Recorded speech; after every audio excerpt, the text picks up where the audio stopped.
Halo, assalamualaikum. Apa kabar semuanya? Lagi-lagi Ibu menyapa teman-teman semua untuk materi berikut ini yang mesti kita lanjutkan setelah UTS ini, yaitu pelajaran bahasa Inggris. Nah, ini kita lompat ya belajarnya dari semua e-book ini nggak mungkin kan kita mesti mempelajarinya, nggak akan cukup waktu dan belum tentu related sama kita gitu. Nah, lanjutan dari pembelajaran kita tentang public speaking yaitu chapter 11 atau chapter 11 using language. Teman-teman silakan dibuka bukunya pada halaman ini nih. Halaman buku ya, nih. 222. Oke. Silakan dilihat yang akan dipelajari nantinya mengenai using language tuh adalah yang berikut ini. Lanjut pada bahasan pertama, silakan di scroll terus bukunya. Kita akan ngebahas yang pertama ini dulu ya teman-teman ya. Using language pada halaman 224. Ingat chapter 11 ya. Singkatnya tuh begini nih. Kan buku ini ngebahas tentang public speaking ya teman-teman gitu. Seandainya nanti suatu hari nanti kita menjadi pembicara, gimana kita tuh menjadi seorang pembicara yang mampu menggunakan bahasa-bahasa atau kalimat yang sesuai dengan apa yang dimengerti oleh pendengar kita gitu. Contoh nih, begitu banyak padanan kata yang sama gitu. Ibu contohin dulu deh. Yang sama itu misalnya adalah meninggal. Kata meninggal nih kita ambil gitu. Kata meninggal padanan yang hampir mirip atau sama adalah tewas, mati, mampus, koit, ya enggak? Nah, dari sekian banyak kata yang mirip tadi, pasti teman-teman akan memikirkan kata yang tepat kan ketika kita mau mengucapkannya gitu. Apa sih yang cocok untuk kata mati gitu? Oh, ternyata kalau mati itu cocoknya misalnya ketika kita menjelaskan ada hewan yang mati gitu. Kita nggak akan cocok misalnya menyebutkan kucing itu gugur di tengah lapangan. Itu nggak cocok. Walaupun maksudnya adalah sama-sama mati. Atau kita menyebutkan misalnya orang itu seharusnya kalimatnya adalah orang itu tewas tertabrak motor. Itu yang benar ya kalimatnya gitu. Kita nggak akan pernah bisa nyebutin orang itu koit atau gugur karena ditabrak motor. Nah, ini yang dimaksud using language tadi. Kita baca dulu pada halaman ini nih. Good speakers are aware of the meanings of words, both their obvious and their subtle meaning. Kita lanjutin. Kata buku, meanings of words. Words have two kinds of meanings, denotative and connotative. Denotative meaning is precise, literal, and objective. Kita baca dulu ya. Sementara yang connotative meaning is more variable, figurative, and subjective. Nah, ini akan Ibu jelasin dulu satu-satu nih. Pembahasan yang pertama dulu yang disebut dengan denotative meaning.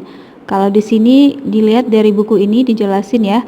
The literal or dictionary meaning of a word or phrase. Singkatnya itu kalau denotative itu adalah arti maksud dengan kalimat yang sebenarnya. Kita baca dulu deh satu-satu. Precise, literal, and objective itu kalau dalam bahasa kita maksudnya adalah kalimat itu harus tepat, jelas, dan ada tujuan. Oke. Contoh kalimat yang termasuk denotatif apa Bu? Silakan lihat lagi nih di buku dijelasin. Contoh kata school. Maka kalau ketika menyebutkan kata school, orang pasti akan memahami kalau school itu adalah a place, institution, or building. Ya enggak? Jadi denotatif itu adalah menjelaskan satu kata yang kita tuh udah kebayang seperti apa. Bukan kabur bentuk kata itu. Coba yang konotatif. Konotatif katanya adalah variable, figurative, and subjective. Kalau diartiin lagi dalam bahasa kita maksudnya adalah kalimat atau kata konotatif adalah bermacam-macam, maksudnya adalah bermacam-macam, bentuknya dalam kiasan, dan subjektif itu artinya adalah satu sudut pandang gitu. Nah, apa contoh dari kata konotatif? Contoh dari denotatif sendiri bisa teman-teman lihat ketika kita menggunakan kata itu di poet atau puisi, seperti kita menggunakan maksud kata dari anger, pity, love, fear, friendship, nostalgia. Nah, ini adalah contoh-contoh kata yang kalau kita jelasin itu bermacam maknanya gitu, figuratif gitu, berbeda dengan denotatif tadi. Oke, kita lanjutin lagi yang berikutnya. Ingat, di pembahasan ibu yang pertama adalah mengenai using language. Kata buku, gimana teman-teman tuh menggunakan bahasa yang sesuai untuk pendengar kita. Tips yang pertama kata buku adalah yang berikut ini, using language accurately, menggunakan bahasa secara akurat. Yang akurat ini seperti apa sih Bu gitu. Kita baca dulu paragraf pertama. Using language accurately is as vital to a speaker as using numbers accurately to an accountant. Kata buku, pentingnya bahasa secara akurat itu sama kayak pentingnya akuntan ketika ngitung-ngitung gitu. Nah, coba kita lanjutkan yang berikut ini. Kita contohin dulu. Contoh nih, yang akurat itu kayak gimana sih gitu. Teman-teman tuh yang akurat itu harus memikirkan setiap kata yang pada nilainya sama, cocoknya digunain untuk apa sih gitu. Kita lihat contoh yang berikut ini. Buka halaman berapa sih ini? 226. Contoh kalimat yang berikut ini. My most important blank this year was getting an A in calculus. Nomor 2. Priya's business blank results from a combination of hard work and street smarts. Begitu juga kalimat yang ketiga, silakan dibaca sendiri deh. Dari kalimat ketiga ini, teman-teman masukin deh kata yang ini cocoknya apa. Kata yang bertiga ini nih sama artinya. Kalau dibahasain ke bahasa kita artinya adalah sukses. Ternyata di buku tuh udah dikasih tahu tuh. Jawaban yang paling benar untuk nomor 1 adalah accomplishment. Accomplishment. Ini. Padahal kata ini mirip loh tuh. Tapi cocokkah sukses di sini? Ternyata nggak cocok gitu. Karena kalau dimaknakan jadi berbeda atau tidak tepat gitu. Ini yang dimaksud dengan accurate tadi gitu. Oke, lanjut lagi dan masuk yang kedua. Using language clearly. Kita baca dulu paragraf pertama. You cannot assume that what is clear to you is clear to your audience. Listeners cannot turn into a dictionary or reread an author's word to discover the meaning. Kata buku singkatnya kayak gini. Mungkin ibu ketika ngomong, ibu udah beranggapan, bahasa ibu ini udah dimengerti orang gitu. Atau teman-teman tuh ketika ngomong sama orang lain, gue ngomong aja deh kayak begini gitu. Orang pasti ngerti deh, kan jelas gitu. Itu belum tentu loh seperti itu gitu. Maka kata buku, ngomonglah secara clear kata, yang mudah didengar dan dimengerti oleh orang lain. Nah, bagaimana cara membuat using language clearly itu? Kata buku tuh ada cara berikut ini. Cara yang pertama, use familiar words. Oke, baca lagi deh paragraf pertama. One of the biggest barriers to clear speech is using big bloated words where short one will do their job better. Singkatnya kalau ibu jelasin di sini nih, yang paling sering itu yang bikin hambatan orang ketika ngomong itu adalah mereka terlalu sering menggunakan kata-kata yang terlalu banyak gitu. Tuh, bloated words gitu, berlebihan gitu, sehingga orang nggak jelas. Aduh, ngomong apa sih gitu. Nah, ini disebut teman-teman tuh harus menggunakan kalimat yang use familiar words. Oke, kita lanjutin lagi. Kata buku, cara yang berikutnya, yang kalimat clear itu seperti apa? Choose concrete words. Nah, ini harus ada ilmunya nih kalau bikin concrete words. Kita baca dulu yang pertama ini. Nih. Concrete words refers to tangible objects, people, places, and things. Okay? Carrots, pencil, nose are concrete words. Humility, science are abstract words. Jadi kalau disingkat di buku ini dijelasin, kita itu sebenarnya sering menggunakan dua kata, yang concrete and abstract. Yang konkret itu apa, Bu? Konkret itu nyata, tangible objects, yang jelas wujudnya gitu. Sementara abstrak itu kabur, kita nggak bisa menjelaskannya. Coba teman-teman menjelaskan tentang filosofi, bisa ketemu satu kata nggak tentang filosofi? Enggak kan? Pasti kita mesti menjelaskan dengan panjang lebar, itu maka disebut abstrak. Untuk lebih mengertinya cara membuat concrete word, contoh yang berikut ini. Mana kata yang concrete? Concrete itu disebut juga spesifik. Abstrak disebut juga general. Coba kita bilang di sini, physical activity. Udah kebayang belum yang physical itu kayak gimana? Pasti bingung kan? Bu Mila menyebutkan aktivitas secara fisik. Apaan ya? Kan banyak banget. Mukul juga fisik, menendang juga fisik. Apa ya gitu? Lalu Ibu sempitin lagi. Physical activity-nya adalah sports. Oh, olahraga. Saya kira tadi memukul, ternyata olahraga maksud Bu Mila gitu. Lalu Ibu sempetin lagi, sport kan banyak banget ya. Sport yang seperti apa? Ternyata adalah golf. Oh, golf. Oh iya ya, tahu. Itu tuh yang di lapangan hijau, ada orang main pakai stick, ada bolanya warna hijau. Kebayang kan? Nah, mulai berkurang abstrak kita tadi. Lalu dikecilin lagi. Setelah golf ada lagi professional golf. Oh, professional golf. Saya kira tadi alat-alatnya, ternyata profesional. Ke profesional kan biasanya orang ya.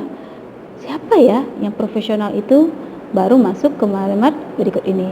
Ternyata professional golf itu adalah Tiger Woods. Siapa Tiger Woods? Tiger Woods adalah salah satu pegolf profesional dari Amerika berkulit hitam. Udah kebayang gak bentuknya Tiger Woods? Udah. Maka itu disebut concrete. Nah, itu cara membuat kalimat clear tadi. Oke? Nih. Ini yang dijelasin. Yang berikutnya cara membuat kalimat clear adalah dengan cara eliminate clutter. Aduh, apa sih Bu? Eliminate clutter ini? Eliminate clutter kalau di dalam bahasa kita tuh bahasanya kaku banget artinya. Hilangkan kekacauan. Loh, maksudnya hilang kekacauan itu apa? Teman-teman kan tadi Ibu jelasin, orang sering ngomong tuh banyak banget tuh, bob gitu ya. Sampai kita sendiri, dia ngomong apa sih, nggak jelas deh poinnya apa gitu. Dia mau nyuruh saya ikut apa enggak nih gitu. Nah, cara yang paling mudah berikutnya adalah eliminate clutter. Hilangin kalimat yang nggak perlu, kata buku. Contoh kita kalimat yang nggak perlu, lalu kita bikin kalimat yang sederhana. Contoh kalimat yang berikut ini. Silakan baca ya. Sitting Bull was one of the most important and significant of all. Oke, ternyata significant of all bisa kita ganti dengan kalimat apa atau kata apa. Oke, lanjutin lagi nih yang berikut ini. Contoh kalimat dari in an area that is now part of diganti dengan present days. End up being diganti dengan was. Kalau ini nggak perlu dibikin, langsung dihapus kata buku. Eliminate saja, karena kebanyakan ngomong gitu. Jadi kita bisa membuat kalimat a fearless warriors. Jadi teman-teman nggak perlu bikin a fearless and courageous warrior, nggak perlu. Ini yang disebut dengan eliminate clutter. Kita lanjutin lagi, teman-teman silakan baca sendiri contoh-contoh berikut ini. Language yang berikutnya yang harus disampaikan ke orang dengan cara apa? Using language vividly. Kalau vividly ini di bahasa kita itu artinya adalah jelas dan tepat gitu. Hampir mirip dengan yang tadi. Mari kita coba baca yang clear vividly itu seperti apa. Just as you can be accurate without being clear, so you can be both accurate and clear without being interested. Vividly, kalau dijelasin lagi dalam buku adanya adalah menarik. Gimana bikin kalimat itu yang menarik? Kata buku ada caranya yang berikut ini. Cara yang pertama untuk membuat kalimat itu menarik, animated gitu. Animated itu hidup, maksudnya vividly itu adalah hidup gitu. Teman-teman misalnya nih pernah lihat ini nggak sih, misalnya kalau ikut seminar lalu lihat kok orang jadi lama-lama ngantuk ya, kok lama-lama pada keluar ya, itu udah bisa dipastikan si pembicara tadi tuh ngomong secara monoton. Susah ya ternyata jadi public speaker gitu. Gimana cara membuat kalimat itu hidup gitu. Nah, kata buku, cara yang pertama itu adalah imagery. Tadi kita tuh kayak ngasih bayang-bayangan ke orang gitu. Misalnya tuh kalau teman-teman pernah dengar orang ngomong, dia tuh kayak cari kalimat yang diajak kita tuh menghayal gitu. Coba ibu bayangin deh, negara Selandia Baru itu negara yang sangat indah, polusinya nggak ada, kayaknya tuh wanita-wanita cantik tuh banyak banget di sana misalnya. Nah, itu yang dimaksud imagery, mengajak orang menghayalkan sesuatu. Dalam imagery coba dibaca lagi nih. Speakers can use imagery in much the same way to make their ideas come alive. 3 ways to generate imagery are by using concrete words, simile, and metaphors. Yang ini tidak perlu ibu jelaskan karena tidak terlalu kita menggunakan nantinya. Tapi cukup teman-teman tahu yang dimaksud dengan imagery itu apa. Cara membuat imagery ternyata ada 3. Concrete words, nanti silahkan dibaca sendiri. Simile, ini semacam kayak kita bikin kiasan. Metafor juga pernah ya, metafora, kiasan, dan segala macamnya. Mungkin bisa juga membuat yang lainnya. Nah, cara membuat kalimat vivid lagi adalah dengan cara berikut ini, rhythm. Kalau di bahasa Inggris kita tuh apa ya, rhythm itu kayak nada kali ya. Language has a rhythm created by the choice and arrangements of words. Speakers, like a poet, sometimes seek to exploit the rhythm of language to enhance the impact of the words. Kata buku, kalau ngomong itu dibikin jadi irama, jangan datar aja ngomong. Mungkin pasti teman-teman pernah dengar orang ngomong naik turun, atau berirama, iya nggak? Itu gunanya apa? Buat penonton itu semakin semangat. Saya pernah dengar tuh pembicara ketika ngomong, ketika dia menangis tuh dia mengekspresikan menangis, gitu. Jadi itu benar-benar hidup dengan apa yang disampaikannya. Nah, dicontohkan dalam buku cara membaca yang ritme itu seperti apa. Ketika orang membaca poetry, bener nggak? Pernah nggak sih dengar orang baca poetry yang datar aja? Nggak mungkin kan? Nah, mereka menggunakan ritme yang sesuai dengan poetry tersebut. Nah, ini contoh poetry yang bisa teman-teman membaca dengan cara berirama. Oke? Cara yang berikutnya adalah parallelism. Ibu skip, ini juga ibu skip, nggak terlalu. Lalu kita masuk yang ini. Oke, kita lanjut lagi. Silakan dibuka halaman berikutnya 235. Using language yang seperti apa? Yaitu appropriately. Dalam bahasa kita appropriately artinya adalah harus tepat sasaran. Nah, ini suka rada ngebingungin. Appropriateness to the occasion. Silakan baca dulu yang paragraf pertama. Language that is appropriate for some occasion may not be appropriate for others. Singkatnya kalau kata buku nih, kata-kata yang tepat di satu hal belum tentu tepat di satu hal lainnya gitu. Jadi kita harus mesti mikirin yang appropriate itu seperti apa. Yang appropriate yang pertama adalah appropriate to the audience. Tepat sasaran untuk siapa? Yang pertama harus to the audience. Appropriateness also depends on the audience. If you keep this in mind, it will help you greatly when dealing with technical topic. When addressing an audience of physicians, you might use the word parotitis to refer to a viral disease. Jadi singkatnya dalam buku diceritakan, ketika teman-teman mau menyampaikan sesuatu, lihatlah audiensnya siapa. Ketika misalnya ngomongin tentang hubungan seksual, tapi audiensnya itu adalah anak SMP atau anak SMA, pasti teman-teman mikir kan, kalimat sederhana apa yang bisa saya gunakan supaya mereka mudah mengerti dan tidak terdengar vulgar. Nah, beda cerita kalau misalnya audiensnya adalah orang misalnya sudah suami istri atau dewasa. Mungkin ketika kita ngomong secara vulgar, orang nggak terlalu marah, mungkin tertawa. Nah, itu dimaksud dengan appropriateness. Appropriateness yang kedua terhadap apa? To the topics. Language should also be appropriate to the topic. You will not use metaphor, antithesis, and alliteration when explaining how to change a bicycle tires. Kata buku, seharusnya kalimat itu juga related dengan topik kamu gitu. Kalau misalnya topik-topik yang sulit seperti teman-teman menjelaskan apa itu coronavirus gitu. Kalau itu perlu menjelaskannya dengan bentuk penjelasan sains, maka jelaskanlah. Tapi kalau enggak, gunakanlah bahasa yang sesuai juga dengan apa yang ingin kita sampaikan. Tentunya ya, yang ketiga nih, ayo kita lihat nih. Apa yang ketiga ayo nih? Appropriateness to the speakers. Tentunya kalimat itu harus sesuai dengan si pembicara tadi. Kita baca yang pertama dulu.